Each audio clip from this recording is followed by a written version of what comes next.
Hi there, myself Madhav Jha. I welcome you to CodeChef and let's have a look at this question. The problem is grid MEX. The problem difficulty is easy and there are no prerequisites. Let's have a read at the problem. We are given an integer n, and what we are going to do is we need to construct a matrix of n by n and we need to fill this with n square integers.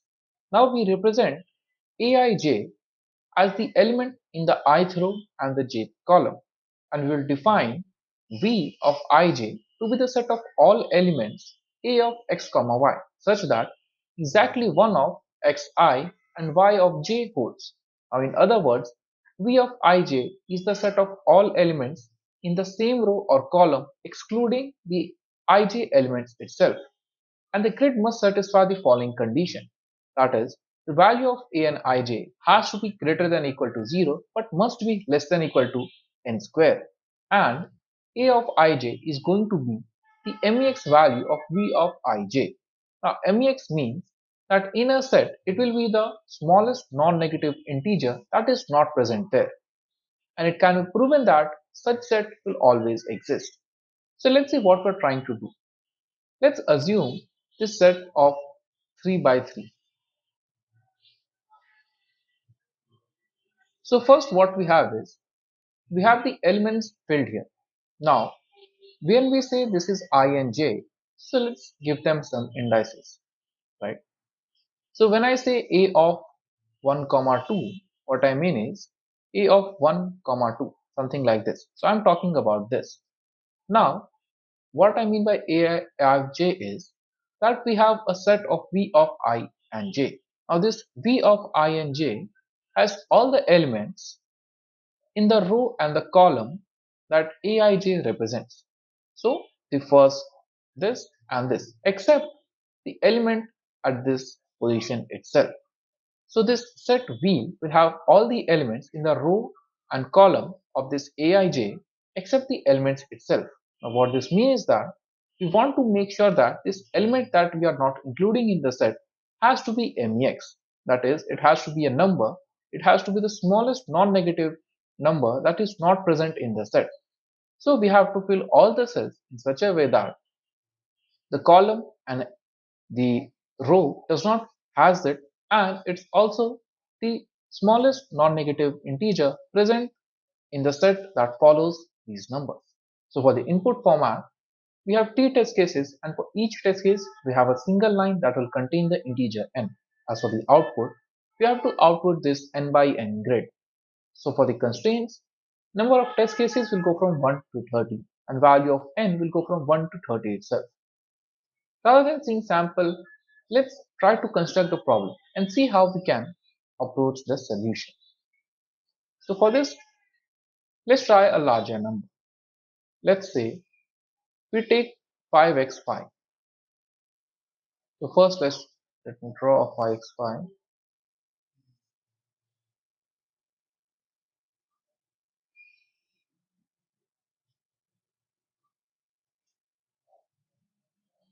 Sorry for the bad table. I could take from here, but that would be very small. So let's go with this. Okay. Now let's say we have this grid with us, right? In this cell, let's say we would want to put 0. Let's try to find out what else do we need to put in these other cells for it to satisfy the above conditions. So now we know that the elements that we put here has to range between 0 to n square, and in this case our n is 4, right? So it has to go from 0 to 16. Now we also know that the number that we have here is MEX of all the elements in the row and in this column. So whatever we put now has to be greater than 0, right? Anyway, we have positive numbers, so it will be greater than 0. So let's say if I put 1, 2, 3 here, what else can I put? Again, I can only put these. You cannot put anything else. Okay, I think this is not required. Let me erase this.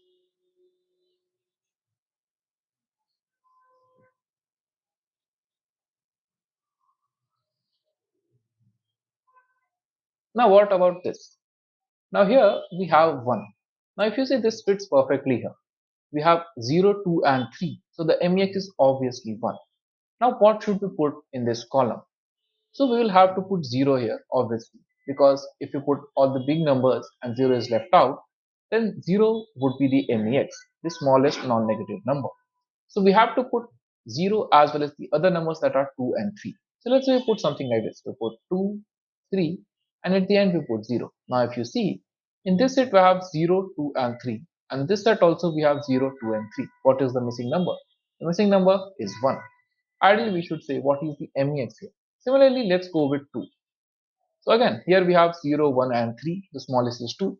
What should we fill here? We can again just go with these numbers. So let's say we fill 3, 0 and 1. Again, what is missing? 2 is the smallest non-negative number that is missing. You can follow the same for 3 also. Let's say now we put 0, 1 and 2. Again, for this if you check, the same thing happens. Now that we have filled this, does this happen for other numbers also? Let's check for 1. Now if you check for 1, since we have filled this in a cyclic manner, now if you see, in my column I have 0, 2 and 3 and in my row also I have 0, 2 and 3, leaving me with always 1 as the MEX. So for the solution what we are going to do is, we are going to put numbers from 0 to n minus 1 in cyclic order. So in this case, we have put 0, 1, 2 and 3. Then in the next row, we have put 1, 2 and 3, then 0. In the next, 2, 3, 0 and 1. And lastly, 3, 0, 1 and 2. And you can see that the same cyclic is being followed in columns as well. So with this, what we have done is, we have made sure that whenever we have an element here, the column as well as the row that we have, all this do not include the number itself, but include rest of the numbers, making sure that this number is MEX for the set. And with this, we have a solution. Let's see how we can implement the solution in C++. So for each test case, we call the function solve. In solve, we take the input of n. Once we have n, we have to print n rows, and in each row, we are going to print n elements. The element will start from 0 till n minus 1. And in the next row, it will start from 1, then again go till 0. So for this, what we are going to do is, we are going to do the modulus. So in the start of the first row, it will start with 0. It will go till n minus 1. In the next row, it will start from 1, going from 1, 2, 3. And as soon as it hits n, the modulus will make it 0. So with this, we are going to print it cyclic. And as you can see, I've got an AC in my C++ implementation. Let's see how we can implement this in Python. Again, for each test case, we call the function solve. And solve, we take the input of n. Then we print n rows, and for each row we print n elements. These elements go from 0 to n minus 1. And on the next row, it goes cyclic from then 1 till n and 0. In the next row, 2 to n minus 1 and then 0, 1. And with this, once we have printed this n rows, as you can see, we get AC in Python implementation. So I hope you understood the problem, the approach, and how we can implement the solution in both C++ and Python. Have a very good day, and I'll see you in the next video.